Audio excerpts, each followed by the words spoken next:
दिया होगा, तो आपने शब्द में सब कुछ कह दिया।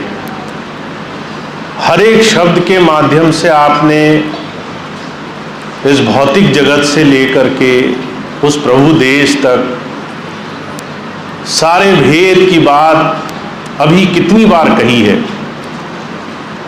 और वहां तक कैसे पहुंचा जाएगा उसको भी बड़े सहज भाव में जो भी संतों महापुरुषों ने युगों युगों का अपना अनुभव दिया है वो भी कई बार अभी बोला है। शब्द में सूरत लगाते चलो, ध्यान गुरु से जोड़ते चलो, याद बनाते चलो।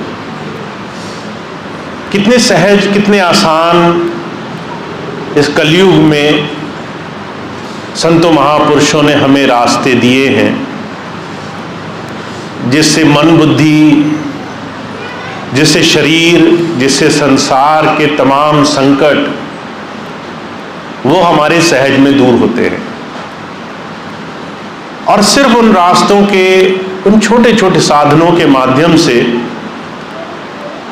वो प्रभु सत्ता किसी शरीर को माध्यम बना के, जिसे हम गुरु बोलते हैं, हमारे इस जीवन, इस समय काल में हमें जोड़ने के लिए आती है। संत सद्गुरु आते संसार में है सबको एक नजर से उस प्रभुधारा से जोड़ने के लिए। कभी संतों महापुरुषों ने हमारी अच्छाई, हमारी बुराई नहीं देखी। कभी वो संसार में किसी रंग भेद, किसी बाहरी चीज को देख करके किसी को नहीं जोड़ते। हुजूर कृपाल सिंह जी महाराज कहा करते थे, अगर सच मानो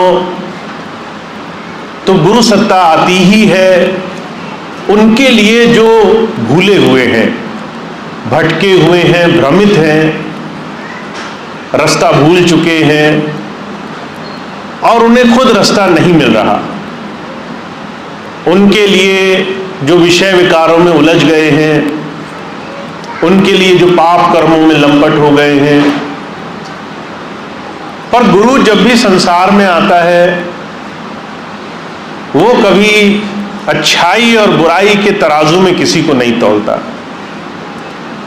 अंगुलीमाल डाकू था, वो राह चलते हुए लोगों की उंगलियां काट लिया करता था, क्योंकि उसके मन में ख्याल ये था 100 उंगलियों की माला पहनूंगा तो मुझे खुशी मिलेगी। अब ऐसे भाव कौन रखता है संसार में। पर डाकू था, दुष्ट प्रवृत्ति थी, मन में ऐसे पाप भरे थे, पर उसे भी जब गुरु की संगत मिली, जब महात्मा बुद्ध की संगत मिली, तो उसके जीवन में भी सुधार आया। अगर आप ये मानकर चलें कि अगर अच्छाई और बुराई के तराजू में एक महापुरुष हमें तोलेगा तो संसार में कोई भी भक्ति के रास्ते पर नहीं लग सकता। अभी कुछ दिन पहले मुझे एक ऐसे भाई मिले, स्वामी जी के सत्संग में आते थे, 20 मुकदमे थे उनके ऊपर। बहुत से ऐसे मुकदमे थे जो बड़े भारी भारी पाप कर्म के, किसी की हत्या का, किसी की चोरी चकारी का। उसे स्वामी जी का सत्संग अच्छा लगने लगा। गांव में जब भी सत्संग होता तो वो आके बैठ जाता था। तो लोग बड़ा डरते थे कि ये तो ऐसा बदमाश आदमी है, ये तो चलते फिरते लोगों के साथ बुरा करता है, ये सत्संग में क्यों आता है। पर उस सत्संग से उसकी काया पलट हुई, मन बदल गया। उसने सत्संग गुरु का धारण किया, मन में समझ में ये बात आई जीवन का उद्देश्य क्या है, और उसने वो बुरे कर्म छोड़ दिए, लड़ना झगड़ना छोड़ दिया।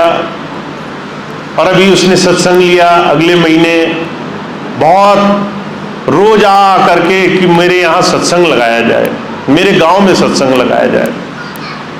एक समय वो था जब वो दुनिया के सामने बड़ा पाप कर्मी था, एक समय आज है जब वो सबको प्रेम भाव से अपने घर बुला करके गुरु की चर्चा करना चाहता है।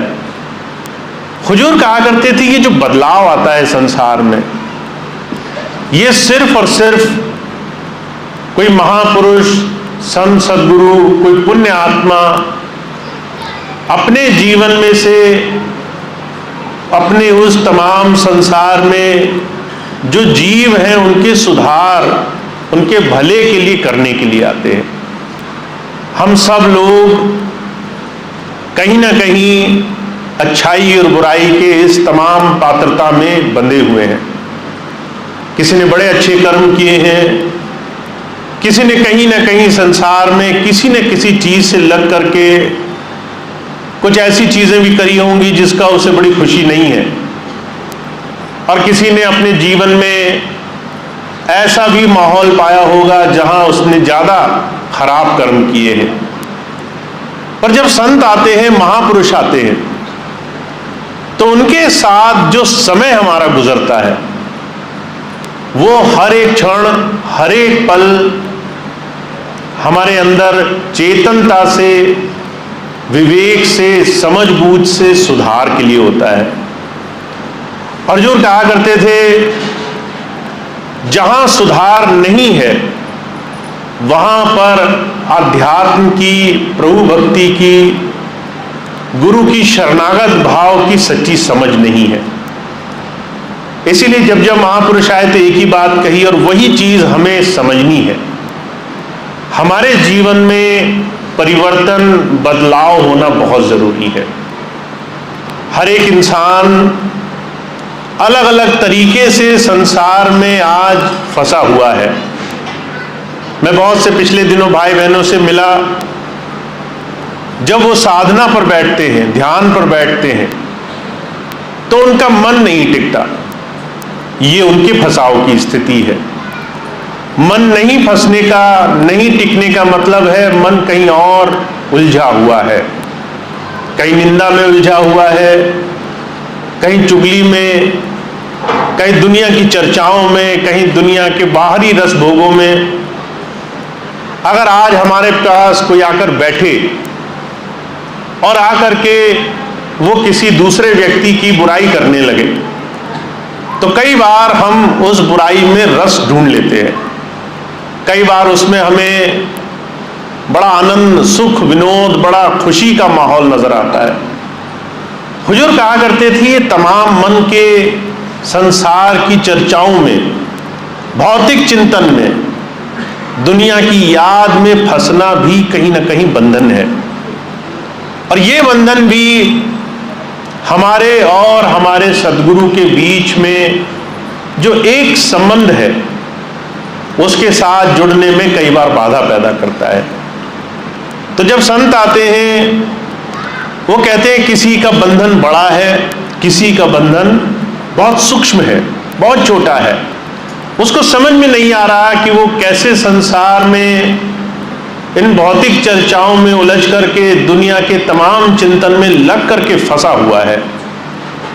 और ये तमाम जितनी भी संसार के फंसने की स्थिति है, इसमें रहते हुए हमारा ही सबसे बड़ा नुकसान होता है। अभी पिछले दिनों मुझे एक बहुत पुराने सत्संगी मिले, स्वामी जी के ध्यान साधना के शिविर में। वो निरंतर अपना समय देते रहे। एक दिन कहने लगे, भैया जी मैंने इतना समय गुजारा स्वामी जी के साथ, अब मुझे एक चीज समझ में आ रही है, ये जितने भी विकार हैं ये सबसे पहले हमें खुद जलाते हैं।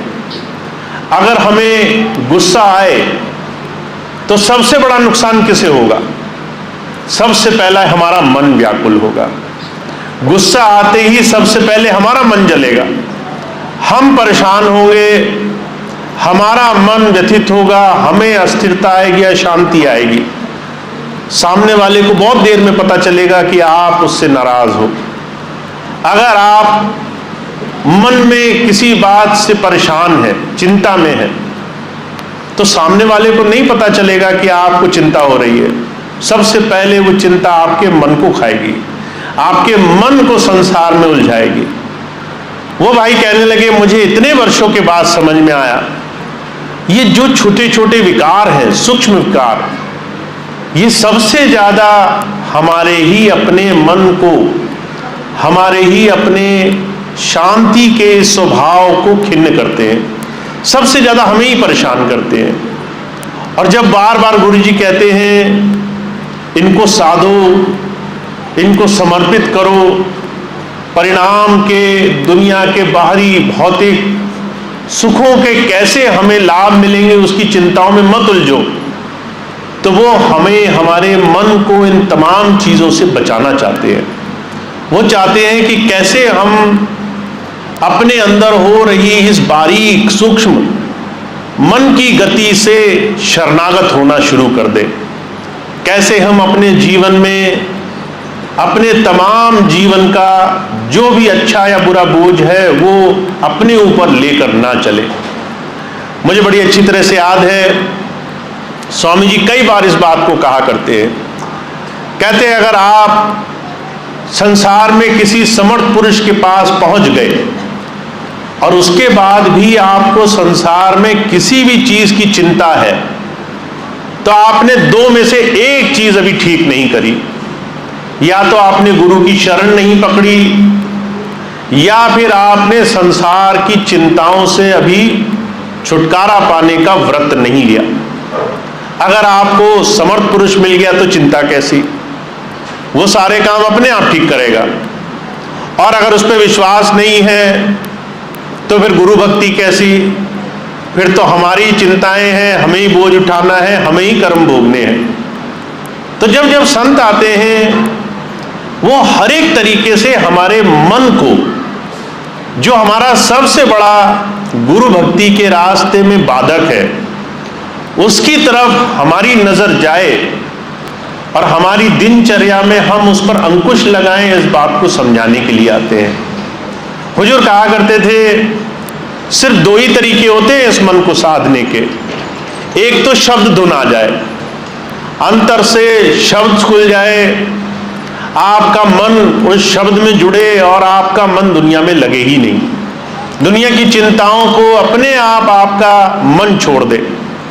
और दूसरा तरीका अंकुश, खुद चीजों का ध्यान रखना, उन चीजों का जो हमें गुरु भक्ति के रास्ते में, गुरु से जुड़ने के रास्ते में, प्रभु से जुड़ने के रास्ते में बाधक है।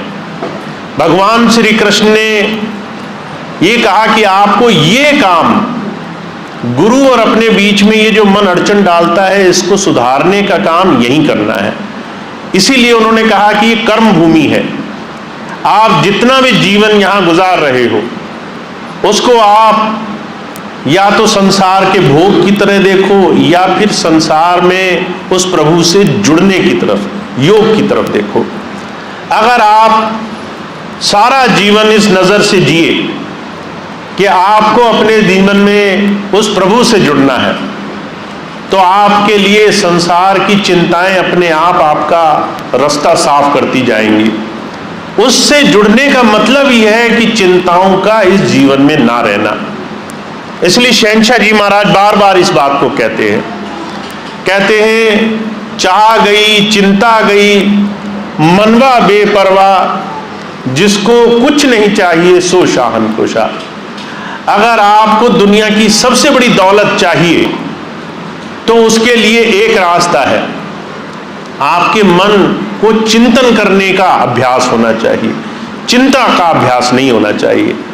अगर आपको फिक्र है मेरे घर का क्या होगा, बच्चों का क्या होगा, कारोबार का क्या होगा, जीवन में दूसरे काम कैसे चलेंगे, और 24 घंटे आपका मन इन तमाम चीजों में लगा रहता है, तो इसका मतलब है आपका मन आपका समय बर्बाद करने की पूरी कोशिश कर रहा है। वहीं आपको अगर ये भरोसा हो जाए कि वो प्रभु, वो सदगुरु जिसके पास हम जुड़े हुए हैं, वो सारे काम सही समय पर कर देगा। आज अगर हमारे लिए जरूरी है कि हम थोड़े कठोर समय से होकर निकल जाएं, थोड़ी मुश्किलात आ जाए, थोड़ी तकलीफ रहे, इससे कुछ कर्म हल्के हो जाएं, तो वो भी गुरु इच्छा में है। और अगर कल वो चाहता है कि तमाम कष्टों में हमें पता ही ना चले कि कष्ट क्या है, हम सुख और आनंद में अपना जीवन गुजार रहे हो, तो ये भी उस प्रभु की इच्छा में है। इसी बात को कबीर साहब कहते हैं, जिन खोजा तिन पाइया गहरे पानी पैठ, मैं मूर्ख डूबन डरा रहे किनारे बैठ। मैं अगर उस प्रभु की दया मेहर पाना चाहता हूं तो जरूर कह रहे हैं कि पानी के अंदर आपको खजाना गहराई में मिलेगा, पर उसके लिए आपको डुबकी तो लगानी ही पड़ेगी। अगर आप किनारे बैठे रहे और सोचने लगे कोई और आपके बदले खजाना खोज कर ले आए, आपको दे दे, तो ऐसा मूर्ख कोई नहीं संसार में। जिसको मिलेगा वो अपने पास ही रखेगा, आपको आकर नहीं देगा। आपको अपने हिस्से का ये एक छोटा सा साधन बनाना पड़ेगा। तो जब जब संत आते हैं वो कहते हैं दो चीजें आपको मन में बसानी है। पहली चीज ये कि किसी संत सदगुरु का सानिध्य मिलना एक बहुत सौभाग्य की बात है। संसार में हर किसी को ये सानिध्य नहीं मिल रहा। बहुत से लोग ऐसे हैं जो संतों महापुरुषों के पास बैठ के भी उनकी विचारधारा नहीं ले पाते हैं। मैंने देखा है एक चौधरी साहब आए स्वामी जी के पास, पहली बार कोई लेकर आया, स्वामी जी के पास आए, उनके पास बैठ गए, स्वामी जी से कहते थे कि आप तो यहीं के हो, आप मुझे बताओ मैं आपके काम बनाऊंगा। अब चौधरी थे, अहंकार था कि मैं सारे काम कर सकता हूं। स्वामी जी महाराज वो उनके पास बैठे थे, बड़े शांति से प्रेम भाव से सारी बात उनकी सुन रहे थे। पूरा समय चौधरी साहब इस बड़े अहम में रहे कि मैं तो चौधरी हूं, मेरे साथ तो सारे काम बन जाएंगे। और उनको जितनी भी देर चर्चा हुई सत्संग की, उन्हें शायद ही ये बात उस क्षण समझ में आई होगी कि किस सत्संग की, किस अध्यात्म की चर्चा हो रही है। फिर बहुत वर्षों के बाद जब समय बदला तो वही चौधरी साहब दोबारा आए स्वामी जी के पास। इस बार कह रहे थे नाम दे दो, दीक्षा दे दो। समय बहुत गुजर गया, सारा समय निकला जा रहा है। अब हालत कुछ और थी। अब जो है अंदर से वो चौधरी पना जा चुका था, अब शरणागत होने की स्थिति आ चुकी थी। तो जो कहा करते थे हर किसी को संत महापुरुषों का सानिध्य समझ में आए, ये भी आसान बात नहीं है। और आप बहुत भाग्यशाली हैं, आपको ये सानिध्य मिल गया है। अब इस सानिध्य में दूसरी एक बहुत बड़ी चीज कि हमारा हर रोज थोड़ा थोड़ा प्रयास होना चाहिए।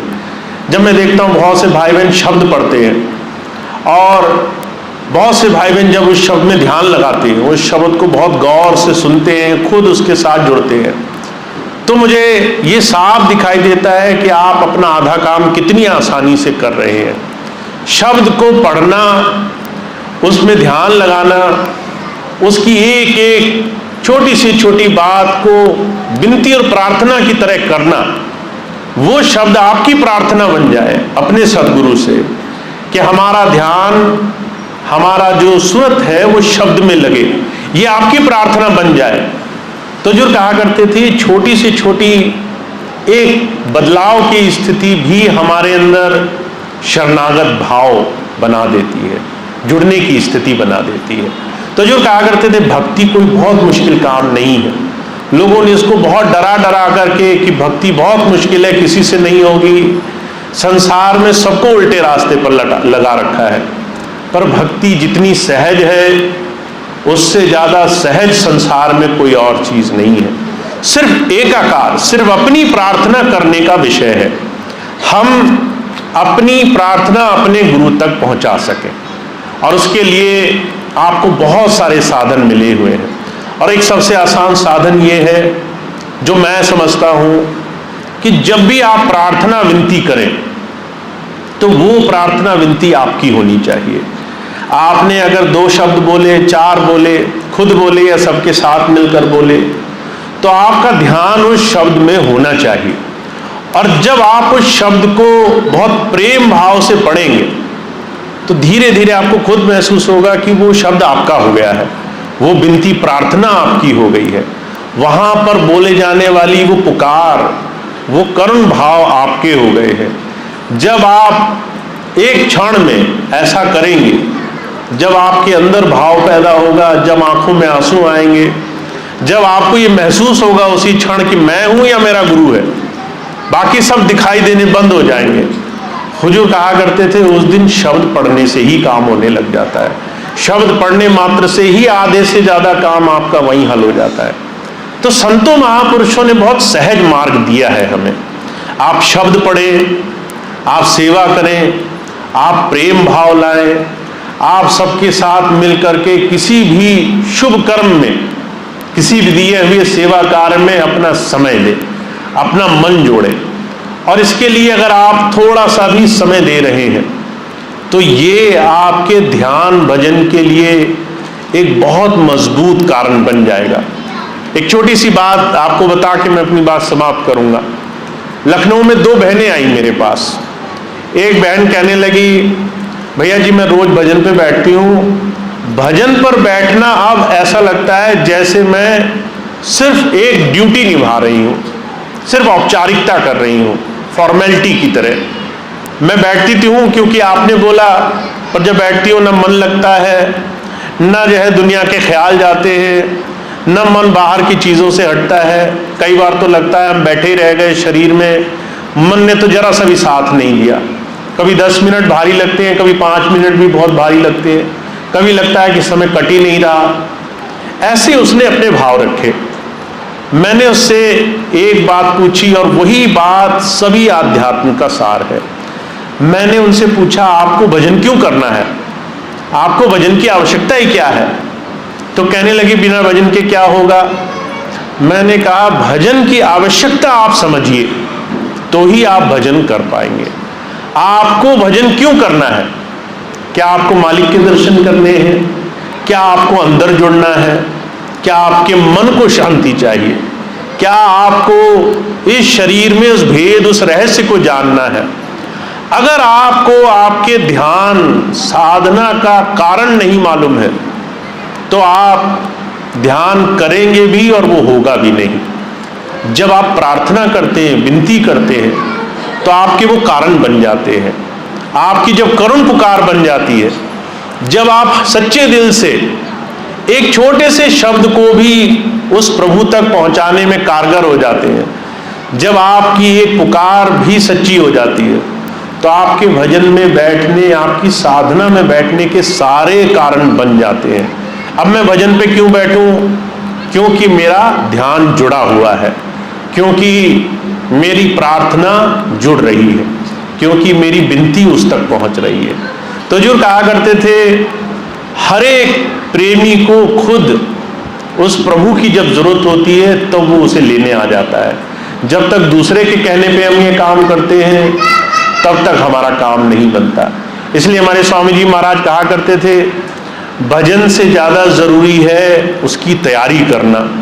जैसे अगर फसल में आपको बीज बोना है तो उससे पहले ज़्यादा ज़रूरी है उस खेत की तैयारी करना। तैयारी अच्छी करोगे, बीज जल्दी फलीभूत हो जाएगा। बंजर ज़मीन में डाला होगे, सोचोगे ये भी अभी 2-4 दिन में इसमें फल उग जाए, तो वो होने में बहुत समय लगेगा। इसीलिए तैयारी है विनती, पुकार, प्रार्थना, सेवा, ऐसे तमाम साधन जो हमें संसार में मिल जाते हैं, उसमें हमारा समय गुजर जाया करे। अगर हमें महीने में 1 दिन मिले बहुत अच्छा है, पूरे प्रेम भाव से लगो।